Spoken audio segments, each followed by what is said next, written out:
Assalamualaikum warahmatullahi wabarakatuh. Selamat siang semuanya, semoga selalu dalam keadaan sehat walafiat. Baik, pada kesempatan kali ini kita akan melanjutkan pembicaraan tentang kerangka tugas dan tanggung jawab manajemen. Ini part 1 ya. Jadi stimulus ya, sekedar sebagai alternatif sumber belajar. Diskusi tetap dilakukan di ruang lain. Baik, ini agendanya ada pengertian, ada tujuan dan sasaran, ada prinsip sama tugas dan pekerjaan manajemen. Yang pertama kita mencoba memahami apa itu yang dimaksud dengan kerangka tugas dan tanggung jawab manajemen. Misalnya ini Stoner ya, Stoner itu mendefinisikan bahwa kerangka tugas dan tanggung jawab manajemen itu adalah peranan manajer dan tanggung jawab yang harus dikerjakannya. Jadi clue-nya itu manajer itu peranannya sebagai apa, kemudian tanggung jawabnya seperti apa. Ini yang pertama menurut Stoner. Kalau menurut Nur Hayati, yang disebut dengan kerangka tugas dan tanggung jawab manajemen ini adalah dimensi tanggung jawab sosial yang diemban oleh manajemen ya. Jadi lebih kepada tanggung jawab sosial. Yang isi dari tanggung jawab sosial itu adalah hubungan kemanusiaan, penetapan harga, hubungan-hubungan dengan karyawan, pelestarian sumber daya, mutu dan keamanan produksi maupun operasi dari hak-hak asasi manusia yang ada di dalam organisasi tersebut. Nah, berdasarkan dua pengertian tentang KTTM atau kerangka tugas manajemen, maka kita bisa menyimpulkan sebenarnya KTTM itu ya ada 4 ya. Yang pertama berkaitan dengan peranan manajer, yang kedua berkaitan dengan tugas atau pekerjaan manajer, baru yang ketiga berkaitan dengan tanggung jawab manajemen dan tugas dan tanggung jawab sosial manajemen dalam konteks khusus ya, seperti itu. Yang pertama kita lihat peranan manajer di sini ya. Manajer itu ya berperan sebagai perencana, sebagai pengorganisasi, sebagai penggerak, pengawas, direktur lembaga, sama sebagai pimpinan eksekutif baik di perusahaan nasional maupun multinasional. Nah, kalau di tugas atau pekerjaan manajer ini ada 3 pendapat ya. Kalau pendapat yang pertama ini yang sifatnya adalah kuno. Tugas atau pekerjaan manajer ya maksimalisasi pencarian profit. Jadi bagaimana manajer itu berupaya sedemikian rupa supaya organisasi itu memperoleh profit atau memperoleh laba yang maksimal seperti itu. Nah, berbeda kalau di konteks yang sekarang ini berarti tugas dari manajer itu adalah melindungi dan mensejahterakan masyarakat. Baik, ini yang pertama. Kemudian yang kedua, yang dimaksud dengan tugas dan pekerjaan manajer ya ini berkaitan dengan bagaimana manajer itu bekerja dengan orang maupun melalui orang yang itu nanti endingnya mencapai tujuan dari organisasi yang dipimpinnya. Kemudian yang kedua adalah bertanggung jawab dan mempertanggungjawabkan atas suksesnya organisasi mencapai tujuan. Kemudian menyeimbangkan antara persaingan sasaran dan peringkat prioritas ya. Ini harus balance seperti itu. Ini juga menjadi tugas dari manajer. Juga berpikir analitik, konseptual. Di sisi lain dia juga harus bisa menjadi mediator politik dan diplomat. Ini tugas dan pekerjaan manajer. Nah, tugas dan pekerjaan manajer yang berikutnya ini ada yang disebut dengan fungsi ya, ada disebut dengan tugas operasi, ada wilayah, ada langganan, ada proses, dan ada tim tugas, dan ada matrik seperti itu. Ini berkaitan dengan perspektif makna kerangka tugas dan tanggung jawab manajemen. Konteksnya adalah dalam makna tugas atau pekerjaan dari manajer. Nah, misalnya ini yang perlu disampaikan karena ini hubungannya dengan manajer, berarti apa yang dimaksud dengan bertugas atau bekerja sebagai fungsi? Ini maksudnya adalah bahwa fungsi dari manajer itu sesungguhnya adalah fungsi aktivitas manajemen. Berarti maknanya sama dengan fungsi manajerial yang ada planning, organizing dan lain sebagainya seperti itu. Nah, sedangkan kalau tugas operasi di bagian B ya, tugas operasi ini berkaitan dengan pelaksanaan aktivitas operasional, berarti ini juga sama maknanya dengan fungsi operasional dari manajemen ya. Ada istilah fungsi manajerial, ada istilah fungsi operasional. Sedangkan C-nya ini adalah wilayah. Wilayah ini berarti berkaitan dengan daerah kewenangan. Daerah kewenangan yang dimiliki oleh manajer atau rentang kendali sampai sejauh mana manajer itu bisa mengendalikan orang ya, dipengaruhi dalam rangka supaya melakukan sebuah perbuatan yang itu nanti berkontribusi terhadap pencapaian tujuan organisasi yang sudah ditetapkan oleh manajer. Nah, yang D ini adalah langganan, maksudnya ini adalah pihak yang difasilitasi oleh manajemen. Dan E ini adalah proses, ini berarti berkaitan dengan tahapan-tahapan yang ditentukan oleh fasilitas-fasilitas teknis sekaligus yang sifatnya itu logis ya. Biasanya ini kalau hubungannya dengan proses ini acuannya di kerangka tugas dan tanggung jawab manajemen itu ada di tim yang sifatnya adalah tim operasional ya, di level bawah seperti itu. Nah, tapi di samping itu ini juga ada konteksnya adalah tim tugas. Ini berarti hubungannya dengan bagaimana suatu proyek khusus atau blok pekerjaan yang ditugaskan kepada kelompok kerja yang bekerja sebagai unit yang mampu bekerja sendiri, karena memang kelompok ini adalah kelompok yang memiliki keahlian untuk melaksanakan pekerjaan tersebut. Ini yang disebut dengan tim tugas seperti itu. Baru yang terakhir ini adalah metrik ya, sebagai bagian dari tugas dan pekerjaan manajemen atau manajer. Ini berarti berkaitan dengan pembagian kerja yang menganut pengawasan ganda ya. Misalnya satu atas dasar teknis, tapi di sisi lain atas dasar manajer seperti itu. Ini perspektif yang ketiga ya, menurut Terry berkaitan dengan yang dimaksud dengan tugas dan pekerjaan manajer. Nah, yang ketiga dari pemaknaan batasan dari kerangka tugas dan tanggung jawab manajemen ini adalah tanggung jawab manajemen sendiri. Artinya dimensi yang ketiga ini adalah dimensi tentang tanggung jawab manajemen.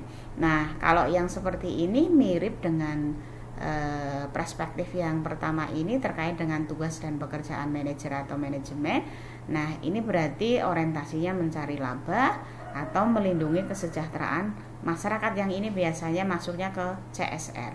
Tapi karena CSR ini membutuhkan detail informasi yang tidak hanya sekedar melakukan perlindungan, mencari laba dan lain sebagainya, maka ini berdasarkan kajian teori tadi, maka kerangka tugas dan tanggung jawab manajemen masuk ke dimensi yang keempat. Ini adalah artinya tanggung jawab ke sosial atau ke lingkungan masyarakat di mana organisasi itu ada atau perusahaan itu ada. Ini KTTM artinya ada 4. Baik, kita lanjutkan. Lalu apa yang menjadi tujuan dan sasaran manajemen? Kalau berbicara tentang tujuan dan sasaran manajemen, ini berarti kalau divisualisasikan ini ada tujuan organisasi ya yang menjadi goalnya seperti itu. Tapi tujuan organisasi ini kemudian harus diturunkan, diterjemahkan oleh tujuan manajemen ya, oleh para pimpinan atau tujuan dari sekelompok orang yang diberikan tugas dan wewenang tadi, baru diturunkan ke dalam sasaran manajemen. Nah, artinya di sini bahwa kerangka tugas manajemen ini berhubungan dengan bagaimana upaya manajemen mencapai tujuan dan sasaran manajemen.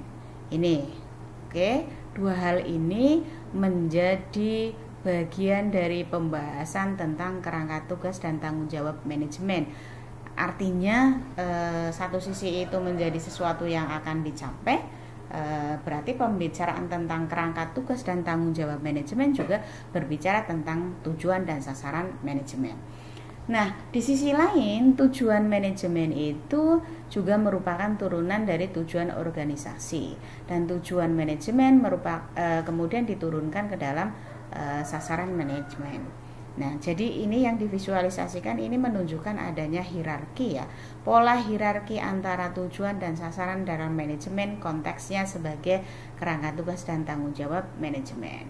Nah, kemudian tujuan yang tadi sudah ditetapkan dan sifatnya itu adalah hierarkis, ini harus dimengerti, harus diterima, harus dicamkan, dan harus dicapai secara bersama-sama baik oleh pegawai maupun pihak manajemen. Ini tujuan dan sasaran manajemen. Berdasarkan pola hierarki ini kita akan lebih jelas lagi melihat ya hierarki tujuan yang ada di dalam organisasi atau perusahaan dan lain sebagainya ya. Nah, ini berarti ada tujuan pokok ya. Tujuan pokok ini adalah tujuan tertinggi yang di dalamnya menggambarkan tentang tujuan dari seluruh aktivitas organisasi puncak seperti itu ya. Berarti top manajemennya ini juga sama artinya sebagai tujuan makro dari organisasi. Nah, baru di bawahnya diturunkan ada tujuan bagian, tujuan kelompok, dan tujuan kesatuan. Ini turunan berarti yang sebenarnya di dalamnya ini terstruktur lagi, maka sebenarnya ini menjadi wilayah tanggung jawabnya dari manajemen tapi middle management seperti itu.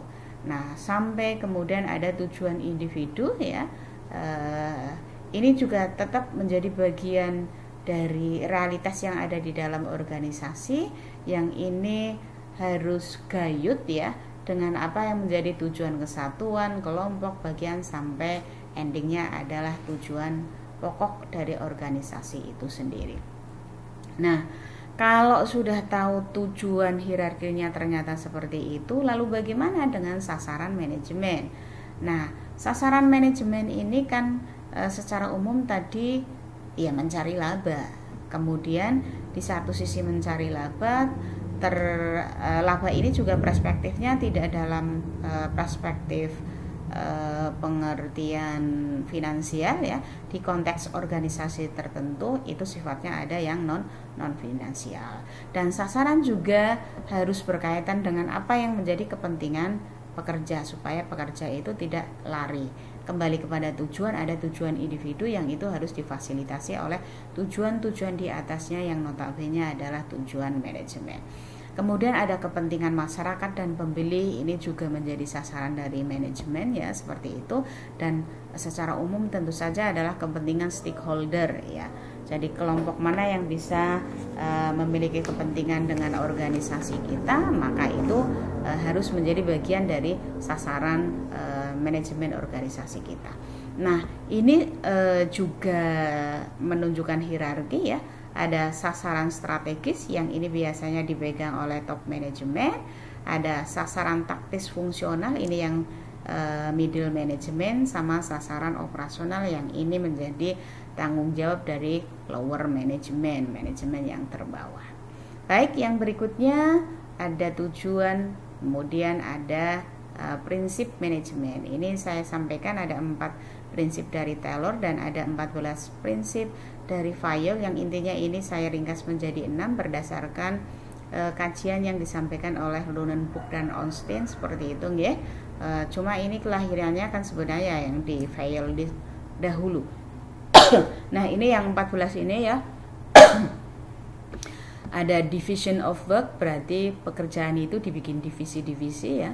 Ada authority, ini berarti berkaitan dengan kewenangan. Kewenangan itu, garis wewenang itu menunjukkan kepada hak dari orang yang memiliki wewenang ya. Jadi beda dengan tugas seperti itu. Kemudian ada kedisiplinan, ada juga unity of command ya, berarti chain of command, jadi berarti artinya rantai komando ya, kesatuan komando. Atau unity of direction, ini berarti kesatuan perintah atau kesatuan instruksi. Ada subordination of individual interest, ini berarti berkaitan dengan kepentingan ya. Interest di sini lebih dimaknakan sebagai kepentingan. Kepentingan individu itu ya sifatnya subordinasi. Subordinasi dari siapa?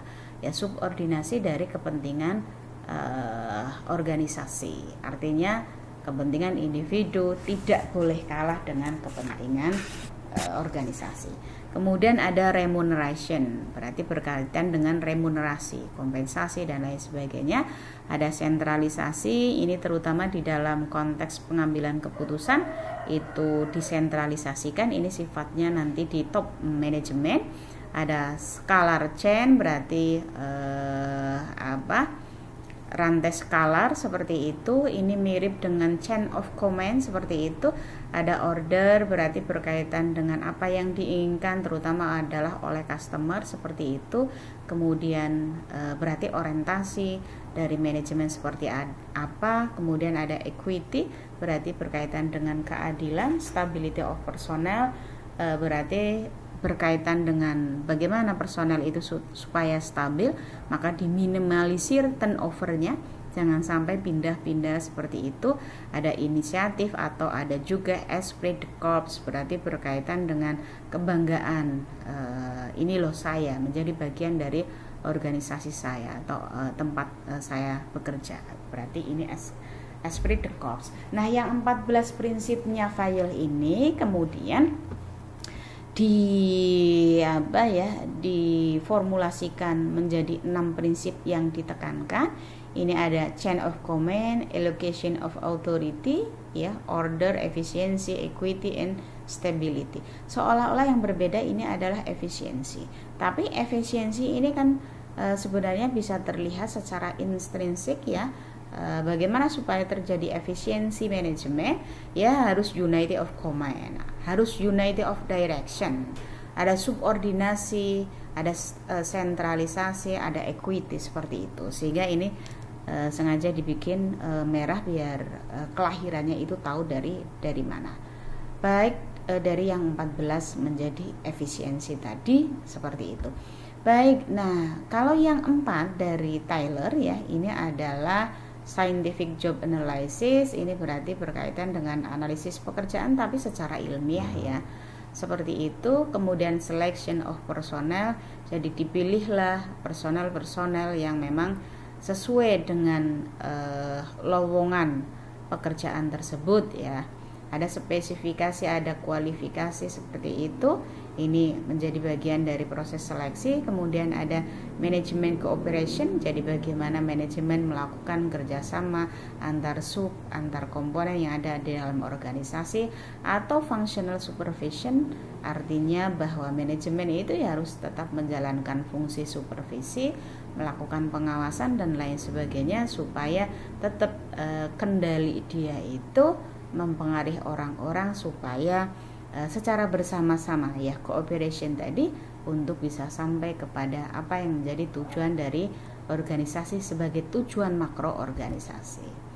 Nah, ini 4 dari Taylor, ya, 4 prinsip manajemen dari Taylor yang sebenarnya ini adalah manajemen ilmiah, berarti kembangkan ilmu sebagai pengganti metode untung-untungan, ya, karena ini ada ketika ditetapkan manajemen itu sebagai ilmu, ya. Kemudian pilih, latih, ajari dan kembangkan pekerja. Ini sebenarnya mirip, ya, di sini, ya, penjelasannya. Bekerja sama dengan pekerja sesuai dengan prinsip. Ini ngomong tentang manajemen cooperation. Dan bagi pekerjaan dan tanggung jawab antara manajemen dan pekerja, ini yang disebut dengan scientific job analysis, seperti itu. Baik, lalu bagaimana dengan prinsipnya Terry, ya? Jadi satu sisi Terry secara spesifik menyatakan bahwa POAK itu, planning, organizing, actuating sama controlling itu adalah sebagai aktivitas, maka itu adalah proses, maka itu berarti berkaitan dengan fungsi manajemen, ya, kembali kepada pemaknaan tentang kerangka tugas dan tanggung jawab yang di atas, yang ada fungsi dan lain sebagainya. Maka fungsi itu menunjuk kepada aktivitas atau proses manajemen. Maka POAK itu sesungguhnya adalah fungsi manajerial dari manajemen. Tetapi karena judul bukunya, ya, Principle of Management, maka kemudian ada yang mengatakan bahwa POAK itu sesungguhnya adalah prinsip. Sehingga dalam konteks ini saya hanya menampilkan bahwa prinsip manajemennya Terry berarti sama dengan fungsi operasionalnya Terry atau aktivitas manajemennya Terry. Kita lihat yang berikutnya, ini pembahasan terakhir tentang tugas dan pekerjaan manajemen. Ya, ini tugas dan pekerjaan manajemen berarti manajemen bekerja dengan melalui orang, seperti itu jelas. Kemudian manajemen bertanggung jawab untuk pencapaian tujuan organisasi, yang sebenarnya tadi di perspektif yang 4 dimensi dari kerangka tugas dan tanggung jawab manajemen itu sudah disampaikan. Ini sampai ke diplomat. Jadi bagaimana manajemen itu seperti diplomat ya, yang mencoba bernegosiasi dengan pihak di luar organisasinya dalam rangka mencapai tujuan dari organisasi. Terima kasih. Wassalamualaikum warahmatullahi wabarakatuh.